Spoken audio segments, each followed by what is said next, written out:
Hello further muckers, welcome to the first episode of Music of the Week of 2025. I have 6 albums to go through. I'm surprised I got that many considering it's the second week of January, although a couple of those are from last week in January as well as one that's not, but we'll get to that. By last week I mean January 3rd, but we got 6 albums to go through, so I'm not going to ramble much longer, so let's go. We begin with Franz Ferdinand and their new album The Human Fear. Now this is a band who I would say are still fairly popular, maybe in their native Scotland. But this is their first album in like 7 years, I believe. And I'm giving this one right at the gate a B+. I quite liked it. This is some really solid indie, dance-infused punk stuff. It's basically what what the band has always done. Good old Friends. It's basically what the band has always done, to my knowledge. Really fun stuff, really good vibe. I like the production. I like most of the pacing, to be honest. A little bit stop-start at times, but it does work. The lyrics, I would say, maybe the weakest thing, as it does sort of talk about...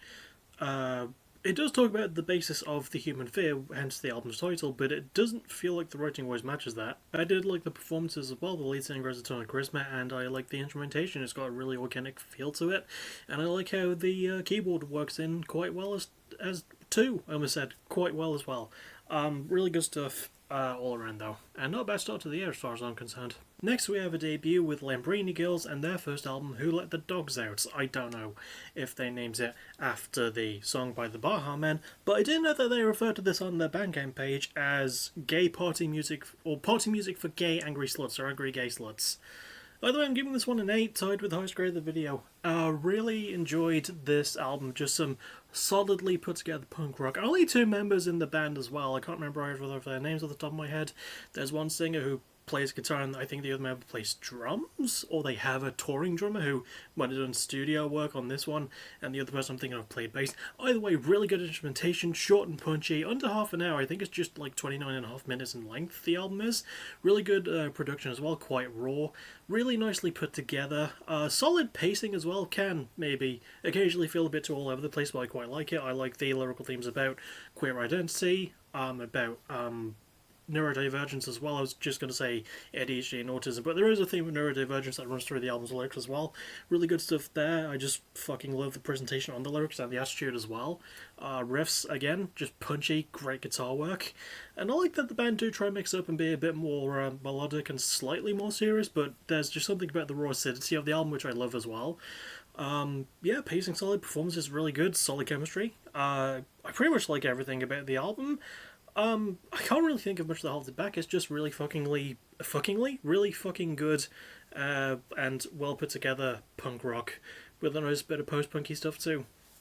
That's the reason this thing has been getting a lot of acclaim, and yeah, really good first effort from these gals. Next is kind of a tricky one, and I wasn't sure if I was going to include it in the video at all, but it is a band called Lobster Fight from Colorado, I think, with their album My Coat Hanger is a Necklace. Now, the reason I wasn't sure about including it is because it came out on the 31st of December.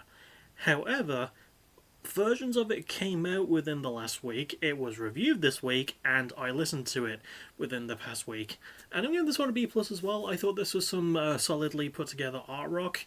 It can, maybe on some occasions, disappear up its own arse. There's even a live recording on one of the songs, or a different song from a different album that's on this one, which I find a bit weird. It feels longer than it actually is. I think it's around 44 minutes. I don't even think it's that long, but it feels like it drags out slightly.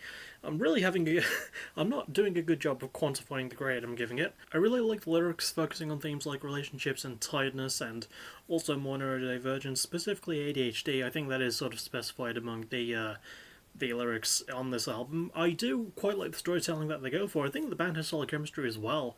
I think one of the things that holds it back, besides the pacing occasionally dragging slightly, is the production, weirdly. It's got this good raw feel to it, but it feels like I kind of want to hear what this band can do on a bigger budget, and this is their 3rd album, so yeah, I think it was self-released and self-produced, which is good, but they need like more money to make things sound slightly better. I know that's kind of a greedy thing of me to say, but I did like what they were going for. I just wish that they could have been more sufficient with it and like carried it on a bit more. I don't know. Maybe that's just me.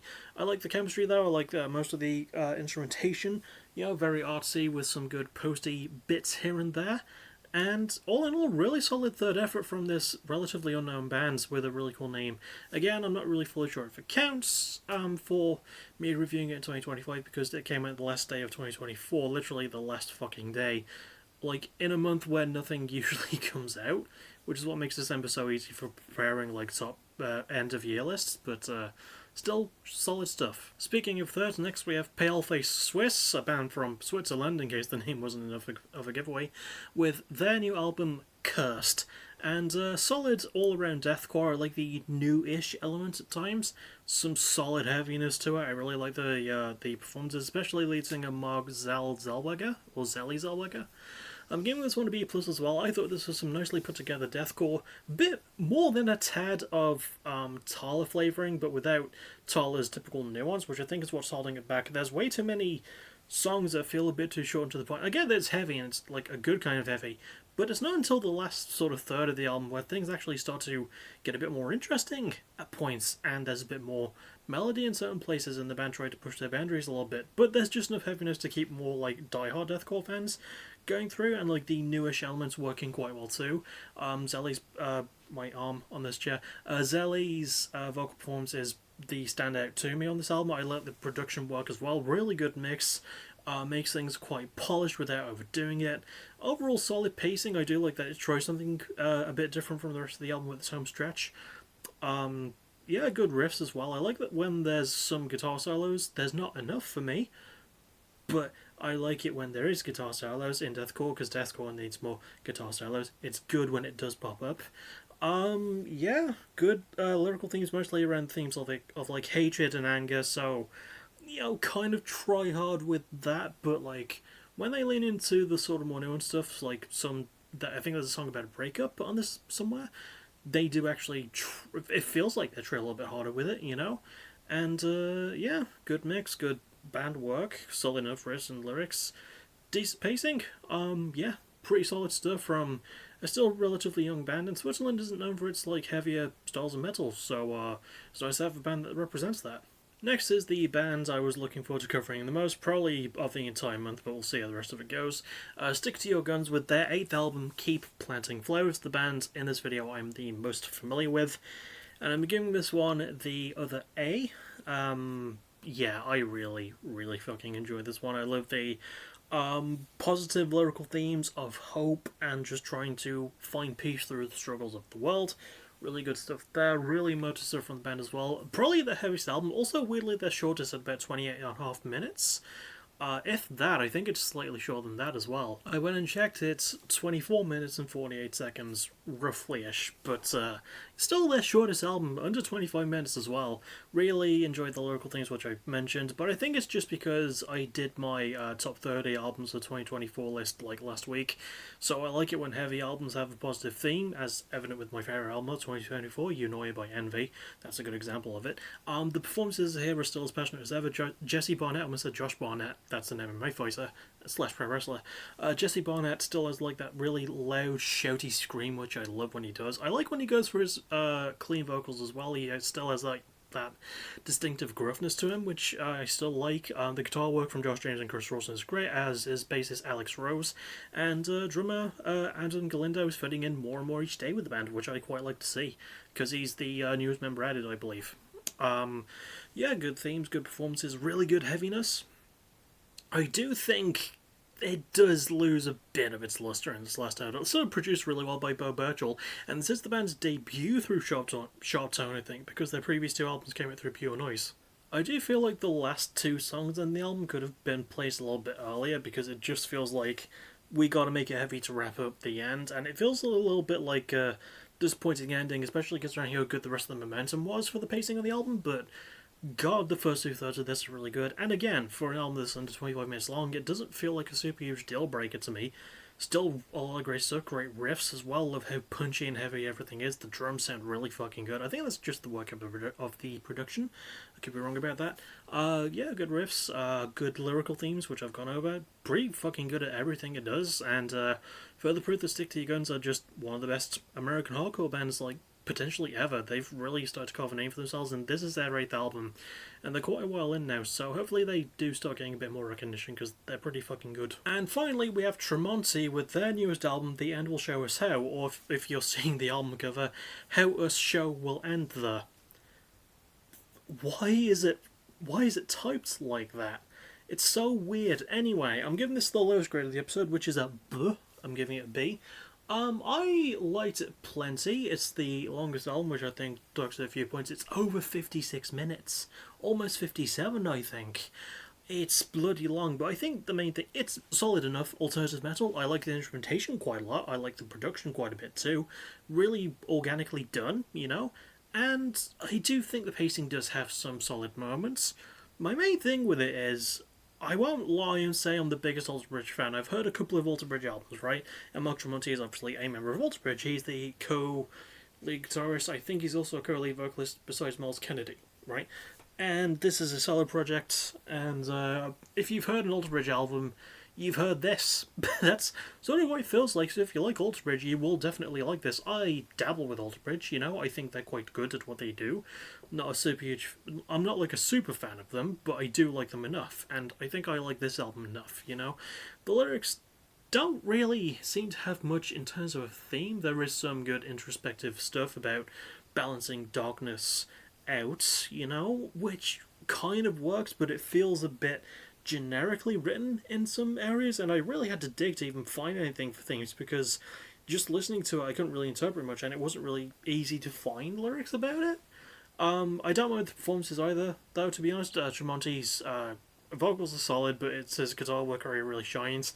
And I will say this album has probably the best guitar work of any of the ones I listened to last week. I love the guitar solos. There's really fucking good solos. Really good grunge and like modern rock influences mixed in with the old metal. Even bits of prog as well, which I think worked well, and they could have worked in a little bit more, but if they did, the album would probably be twice as long now that I think about it, so I don't know. Solid enough for most of its areas. I like the production as well, obviously. Good performances. I'm trying to think of anything I haven't gone over.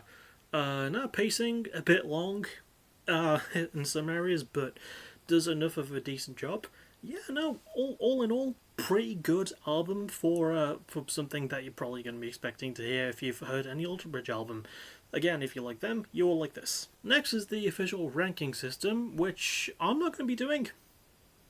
I'm just not going to be doing the ranking system, because you kind of know what it is if you know the grades. But, you know, it just feels a bit unnecessary, so I'm just going to say what I usually say and just, you know, listen to all these albums, formulate your own opinions, because that's what makes this shit interesting. As for a favourite song and favourite cover, favourite song goes to Keep Planting Flowers, the title track from 60 Guns' album. Really love how emotive it feels. It's one of the most rawly emotional tracks that they've ever penned, I will say. Probably the most emotional track they've ever written.